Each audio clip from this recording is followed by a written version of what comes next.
So, with all the terrible, awful sins and crimes that my mother and father committed against me, like ODing a child and refusing medical care, then trafficking me to multiple states to cover up the crimes, stuff like that, beatings with rulers, lies being told about me, being held down in hospitals and injected with medicines I don't need, being held down and given the same medication in the same hour, all because my mother wants to spin that I'm a storyteller, and this other roommate wants to play a game where he tells the staff I didn't take my meds when I really did. And then the staff, they just love it. They love holding down children and giving them meds. It's kind of like the thrill of the day for them. They smile, they get a kick out of it. So yeah, I had to be held down, given double doses of medication. My mother gave me a full bottle of Epicac. I experienced an overdose that made me lose my vision, my nervous system, the lack of ability to stand up, feel, talk. I couldn't even move my jaw. Similar to how I have difficulty today and every day of the rest of my life. Why? Because something changed in me that day. My mother slipped me some pills, and oh my God.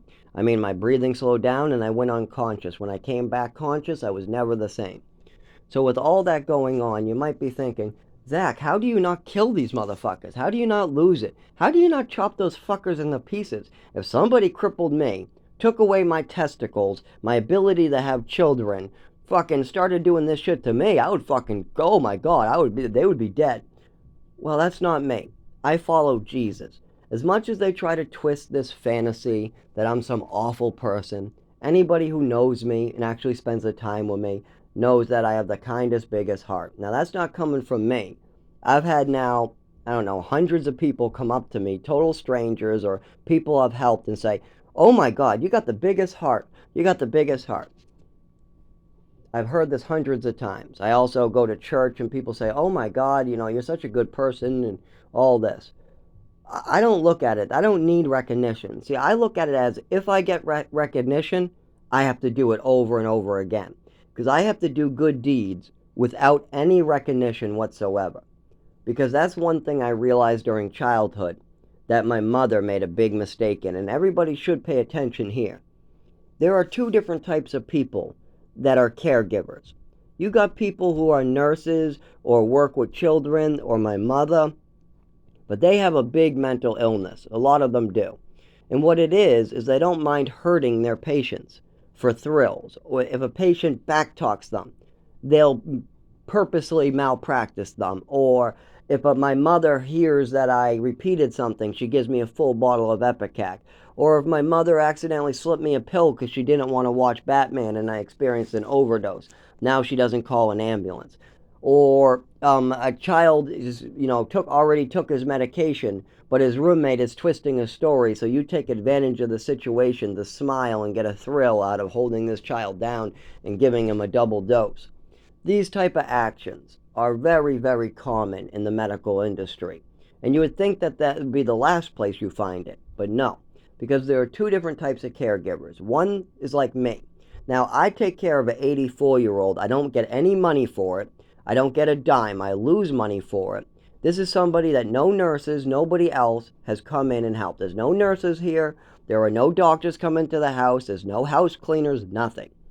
Then you got the people who get paid for it. Now that's a little different. These are people who do it for money and they care. But if you take away the money, they're not showing up. Then you got the people who get a thrill out of the rush of doing something good. They need recognition. That would be my mother. My mother needed recognition. If nobody was recognizing her as a good person, she had to force something. This is that rush of dopamine that a lot of these people crave, and they really go out of control with it because they can hurt somebody, cause real damage to them, and as long as they're getting that recognition, they'll continue, even if they know they're causing serious harm to another human being.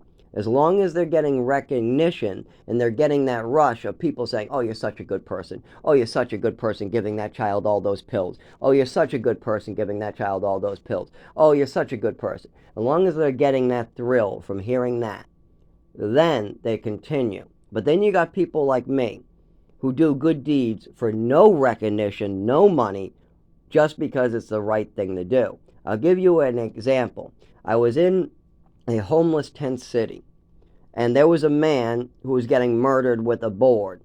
Now, I first tried to get somebody to call an ambulance or call the police, which I had no phone. I barely had working shoes. Nobody would do so, no matter how many times I begged them. And this is in the middle of the woods, away from civilization. So it's really, I mean, ambulances can't even get in this spot. You can't even get him out to get to an ambulance. It's a really difficult situation.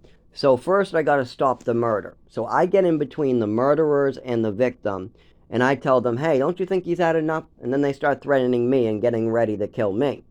Then I am just trying to do you a favor. In a couple hours, this man's going to be dead or in the hospital, and then we're going to have cops sniffing around here, tearing down our tent city. And then everybody's going to be pissed off. I just want my tent to stay right there. That's all. You and him and your guys' deal is none of my business, but my tent over there is my business. So let's not kill this guy and have everything ruined. Let me get him out of here. And they eventually let me. They did. And I got the man to safety, and he's still alive. Well, he was alive last time I checked. He lived for multiple years after that event with a metal plate in his head, a metal rod in his back, a bunch of scars all over his body, and he ended up going into a wheelchair. But he ended up getting out of the wheelchair, too. He went in a wheelchair, then came out of the wheelchair. So, yes, I had to drag his bloody body bleeding all over me for quite a while, and I didn't even want to move him, but we couldn't get the hospital to come in, and we needed a phone line. So I got him in sight of the road, and then I found a jogger or a car to call 911. Then the ambulance was able to find him because now he's in sight of a road. Now he's out of the tree line, out of the jungle, because I had to get him out of the jungle into civilization for the ambulance to find him. And I hate moving a guy because he probably shouldn't have been moved. When you're broken like that, you're supposed to leave them right where they lay. But you couldn't do that here, or he would bleed out and die. So I had to get him to safety, and no ambulances were coming either. And by the time I get out to a phone line and get them directed in and get them in this wood line and hiking, there's no way that this guy would still be alive.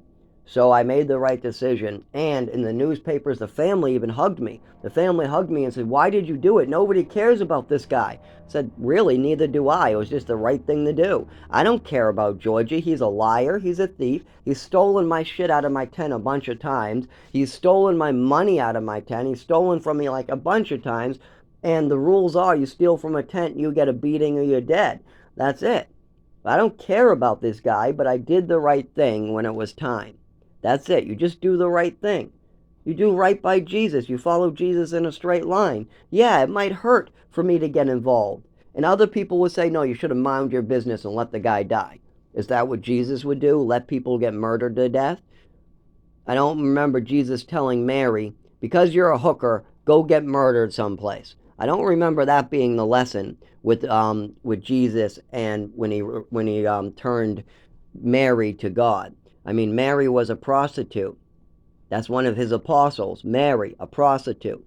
But yet, he brought her into his heart, brought him into love. It had nothing to do with sex, just like me. I'm like a monk when it comes to sex. They used to say something really hurtful to me on the streets. They used to call me the, what are those guys with no testicles called again? That was my nickname. I hated it. That's why I can't remember it, is I don't like it. I had told people not to call me it. Eunuch. They called me the eunuch because hookers were all over me, and I used to say, no, no, no, I don't want any of that. No, no, no. Men were all over me too, and I said, no, I'm not gay. Well, if you're not gay and you don't like prostitutes, then what are you? I said, I'm straight, but I like women who I can build a relationship with emotionally. That's why Angly Beth and me dated. Everybody said, how the hell? You got Gabby, you got Jasmine, some of the most beautiful hookers in town wanting you, and you choose a beat-up, broken girl who's Asian? Her eye doesn't even go straight. I said, that's rude. Don't you dare say that about her. She's beautiful to me, and she's beautiful. And you know who made her not beautiful? Her father, and you did. You aren't trying to rebuild society. Your selfish behavior, your greed, your buying of 2 cars, 3 cars, you not giving a fuck about the healthcare system is what did this to her. She was beautiful before her father burned her face with cigarettes and knocked out her eye and did all these awful things to her. She was beautiful. And she's still beautiful, even though her father destroyed her eyeball, even though she has burns all over. That doesn't mean she's any less beautiful that somebody else did that to her. And I had to have these talks with these assholes. This is the type of relationship I build. I build it emotionally for a longer period of time, way before sex is ever involved. And the best part about this is Ang Lee, the girl I dated for multiple years, she was a virgin. She never had a boyfriend. Most of these people never had boyfriends. They have a broken eye or something, and it keeps them from dating. Well, I don't have to worry about diseases. No, a girl who's never had a boyfriend, yeah, that's probably a pretty safe bet. I mean, she and her parents very clearly they went along with it. Yeah, they didn't speak any English, but we had conversations with Ang Lee, my girlfriend, being the translator, because she spoke 3 different languages. She did. She came to America only speaking part of Cambodian and part of, I think it was Japanese or something, or Laotian. There was 2 there. But then after she got older, she earned English, what brought it to 3. And she's trying to learn Spanish too, so 4 languages. But she speaks fluently in Cambodian, American, and there's one other Asian language she speaks fluently, because that's what their whole family spoke in their country when they were there.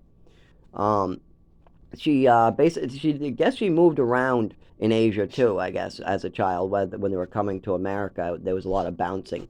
But she was also being made disabled, so when they got to America, they could collect Social Security, and so that they could keep their citizenship and all that. There was a lot of perks to having a disabled child in America, so the father made sure that her child would be disabled, and then the doctors and the pharmaceutical companies and these hospitals made sure to make her mentally disabled even more by holding her down, doing awful things to this girl, like the shock treatments they did and sticking the ice picks in the brain. Well, today they hold you down and give you double doses. Today they give you all these Thorazine pills that fry your brain. Today they kill you from the inside. There's no more shock treatments. There's no more ice picks in the nose. Instead, now they have a pill that fries your brain from the inside called Thorazine, Seroquel. They give these things out like candy. I mean, if you want to really look around, ask how many people in near the shelter are on Seroquel or Klonopin.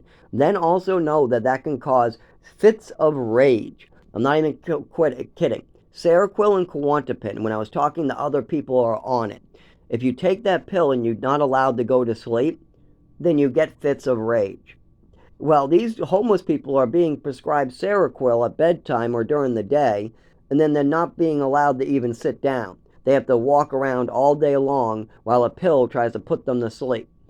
Oh, yeah, then they have fits of rage, they lose it, they just go nuts, and then people call them crazy, and they give them more Seroquel, more Thorazine. Then they put them on the street where they're not allowed to sit down. They have them walk around in circles, what means that, once again, they're tired from the pills, but yet they can't stand up from the pills, and yet they're not allowed to sit down or go to bed. So again, they lose it because they can't sit, but they can't stand, and the cops are saying they're going to arrest them, all because they're sitting on a bench, tired from the pills the doctors gave them, and they lose it and have fits of rage. After a couple of these, then they're on the roof saying they're going to kill themselves and jump off a building. Then they add more medications in. This is the problem. We're no longer sticking ice picks in people's brains. We're no longer shocking the shit out of them. Instead, we're giving them double doses of Thorazine, upping Thorazine, fucking around with them, fucking arresting them for sitting on a bench, arresting them for walking down the sidewalk to return a library book. Society is falling apart, and that's the real problem. Now, what are you going to do to make it a better world? Are you going to judge people? Are you going to try to make up a story and fantasy like you know what's going on with another individual? Because I can tell you, people's real stories are much, much more complex than anything you could come up with. I have literally talked to some of these people like Ang Lee Beth, Jasmine, people from the shelter, a David who is 84, a Raymond Christian who is 50 years old with the mental capacity of a 7-year-old. I've lived with these people. I've helped them. I've worked with them. I've caregived for them for nothing in return. I don't get any attention.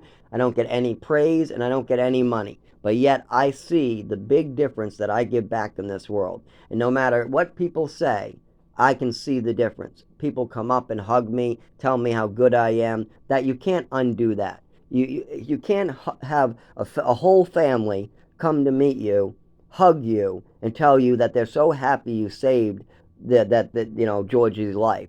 That nobody else would do that.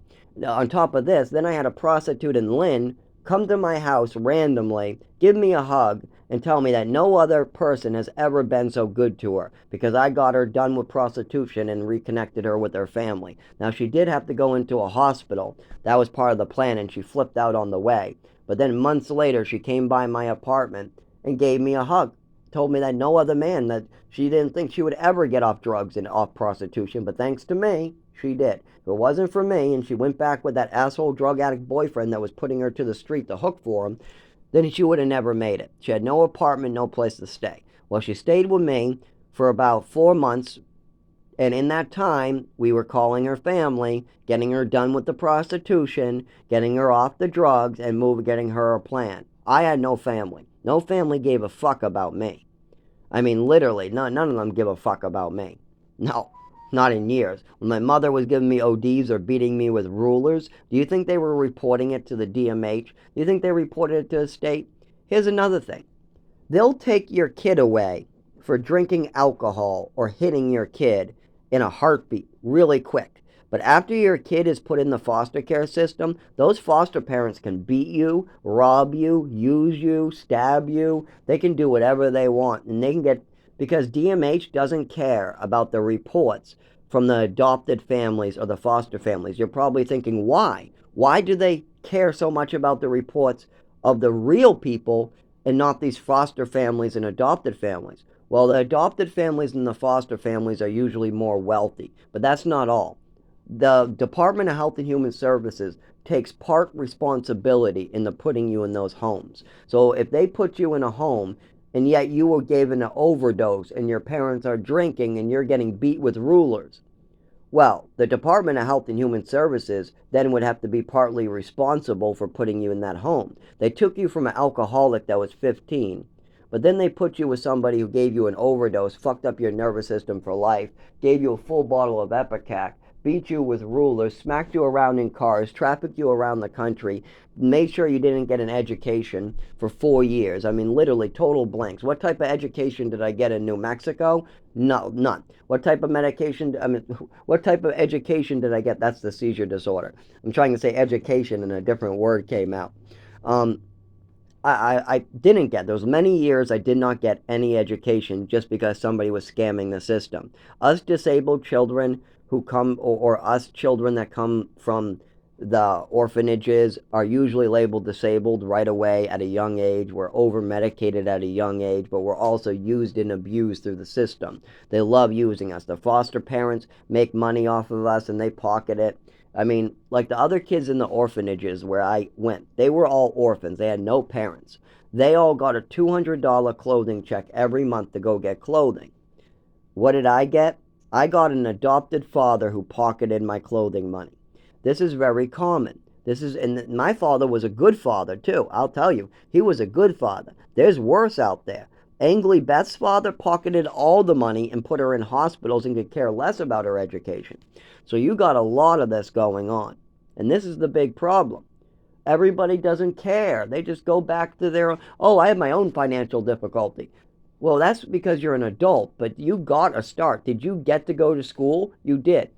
Did you get ruler beatings and medications shutting down your organs? No. Well, here's the thing. The Department of Health and Human Services got plenty of reports from me and teachers to shut this shit down. But that is not how it works.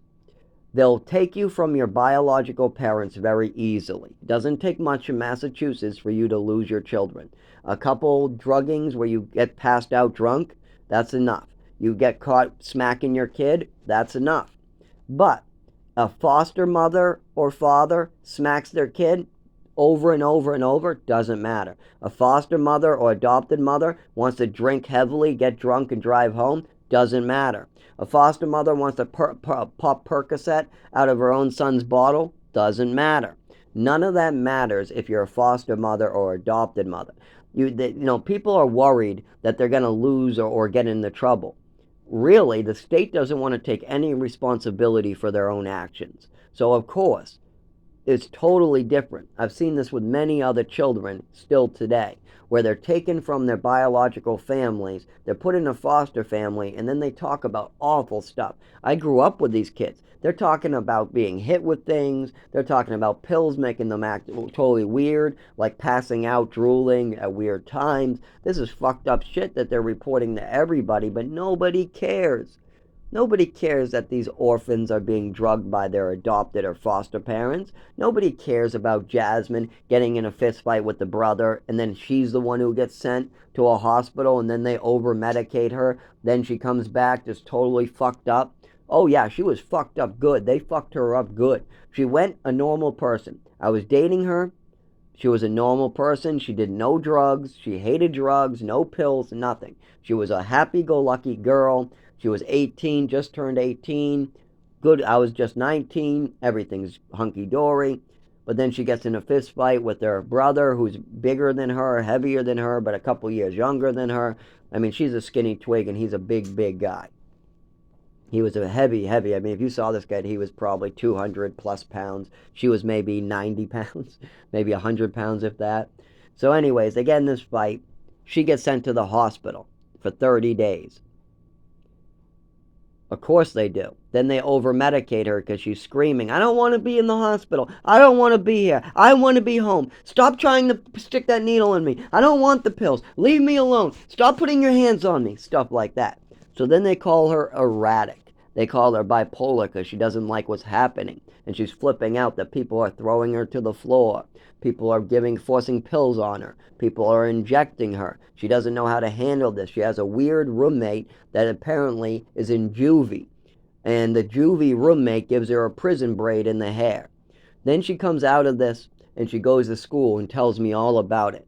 But she's slow, she's distant, she's gone, she's fucked up. She even says the pills are fucking me up, but they won't let me not go off of them. Well, guess what happens to this girl? She goes from getting good grades, graduating high school, to being a hooker, taking crack, who can't function. She went from being able to pass her classes, getting good grades. Then she has this happen to her. She comes back. She can't even stay awake during class. She can't learn. She can't focus. She can't do shit. The drugs are fucking her up good. Well, of course, that doesn't work really well. And her foster father drops her off at the Lowell shelter, same place I'm living. And she can't go in the Lowell shelter with all those medications because she doesn't know how to control them. So then what happens? She drops the medications. She gets better. But then she goes back on the medications. Then she ends up trying crack while she's on the medications because they're fucking getting her high. I'm not kidding. The drugs she was on, like Seroquel, get you high every night. So now she has this, I want to get high during the day too, so she tries crack. Then she gets addicted to crack, and now she's downhill for sure. She can't hold a job before the crack, by the way. She was never a druggie. She hated drugs. Angly Beth never used drugs in her life. She's still sober today. You got a lot of these people not wanting drugs, but they're forced upon them. You got Seroquel, Thorazine, Xanax, Ritalin, all these drugs forced on these people that hate drugs. Then after years of being forced drugged, then they end up using drugs. And there's a lot of double dosing in hospitals too going on. Your roommate says something like, Zach didn't take his meds. And then the staff members enjoy holding you down. It's like a break in the day. It's something that they get a thrill from. Some of them. Other ones aren't so keen on being so quick to give a double dose of medication. Usually, in some places, they got to see your mouth, or they got to see some evidence of it. But in other places like Lowell Treatment Center, the staff don't give a fuck. They allowed me to get raped in a room over and over from a kid 8 doors down. They allowed me to get double dosing of medication as a child. They allowed some crazy woman to hurt children running around the halls, just taking other kids' words so she can come up. She gets thrills and smiles when kids are in pain. This stuff is fucked up. There's just massive amounts of fucked up shit going on in the medical industry right now. Mostly to orphans, though. The orphans are set up for a lifetime of pain. I think it might be a way to keep us out of the jobs, out of the good paying jobs. Because if you take a kid and you drug the shit out of him during child and you just fucking do all this crazy ass shit, I doubt that they're ever going to be able to hold a job. Like Angly Beth never did a damn drug in her life. But She's been drugged by her father in the hospitals many times. She's also had her eye beat out of her. She's been burned. She has scars all over her. She's just never worked a job. She's been abused by the medical industry so much that she'll never hold a job. But she has these clear moments where she does turn normal. But then if you bring her to the doctors, the hospital, you get her father involved, any of these traumatic things that she has memories from, she starts losing it. She doesn't know how to hold a job because none of the hospitals cared about that. They drilled in her head that she was disabled, and now she is. But she was normal at birth. She just has a lot of this bipolar, depression, all this bullshit at age 5. They said they established all this stuff at age 5. You're telling me that you can tell all these mental illnesses by looking at a 5-year-old and not getting any information? That's bullshit. A doctor is only as good as the information he's given. 5-year-olds do not have good information. They do not have medical words now. They do not know their body, so they cannot give good information. So it is up to the mother and father to give good information based upon their records, their medical records. Well, if you're adopted or in foster care, you have no old medical records from your mother and father. On top of that, your new foster family is probably not the best at reporting what's wrong with you because they have no idea what was really wrong with your family. They just have a bunch of spiel. So, a lot of times, these psych doctors have nothing to go on. Nothing but a hyperactivity. He can't concentrate. Well, tell me one 5-year-old that can concentrate. Give me one 5-year-old on planet Earth that has full concentration like an adult has. They never do. Children can't concentrate for shit. Children are hyper. That's why they call it the terrible twos. They get hyper at that age. They start getting more and more hyper. That's part of being 5 years old. You are hyper. You can't concentrate. You're learning your body. You're learning the world. It's all a new experience to you. But these doctors take advantage of the situation. They end up trying to fool these parents into thinking, just because their child is 5 years old, that they have ADHD. Some of them do, but a lot of them don't, and they're still given Ritalin or Adderall. Doctors are starting to catch on that we're catching on, so they're slowing down the Ritalin prescriptions. They're slowing down giving 6-year-old Vyvanse. But they're still doing the Seroquel, Thorazine, bipolar, all these things with 7-year-olds as long as they're orphans, as long as they're in foster care, as long as they're adopted. They love these diagnoses because nobody gives a fuck to really talk to the patient and get the facts. They all go into this fantasy world that's based on nothing but maybe the mother spinning a tale. That's not good enough to give pills to a child. A mother spinning a tale is going to get your child hurt. And that's why it's so important for these doctors to wait until the child can explain his body, his symptoms, how he feels. That way, the child or the person who's the patient can give information to the doctor. That way the doctor can make a diagnosis and give proper medication. But if the doctor is not given good information, then he can't be a good doctor. And if you're giving false information to the doctor, you're going to get hurt. And that's what happened to me. That's what happened to Angly Beth. That's what happened to Jasmine. It's happening to so many other foster children and kids. It's so fucked up that these kids have to be made crippled and hurt. I watched Jasmine go from being a normal kid, normal girl, 18 years old, 17, or when I turned 18 to 19, about there, while she was 17 to 18. Then when I turned 19 to 20, she was 1 year behind me, 1 year, 6 months, something like that. Anyways, she ended up, losing her mind in the hospital. So first of all, she got in an argument with her stepbrother and got in a fist fight. That's normal. Siblings fight. That is part of being a sibling. That's normal. But she gets sent to the hospital and the sibling gets to stay home. And he probably knew this because according to her, this wasn't the first time that he started a fight and then she got sent to a hospital. Because this is the protocol with foster kids. If you get in a fist fight with the real kid, you get sent to the hospital to get needles stuck in your bum. You get to get drugged and poisoned with pills. Oh, great. So when she came back, she wasn't the same person. She couldn't even smile anymore. She was depressing looking, and she was on depressants. So I never ever saw her down for the whole year I knew her before. She wasn't bipolar. She didn't go up and then down and up and then down. And she was hyper and up and just a normal person. She was studying her classes. She could tell me what happened in class. She was telling me about all these good things. She was coming to my house to visit my family. She was going for walks. She was a normal person. When she came back, she couldn't smile. Her eyes looked half masked. She looked depressed. She was on depressants, antipsychotics. She couldn't even get up off the couch. It looked so bad. She also had a prison braid, and she totally was not the same person. She was gone. She was fucked up in the head from the meds. And you could clearly see this. But nobody cares that this is happening to so many innocent people.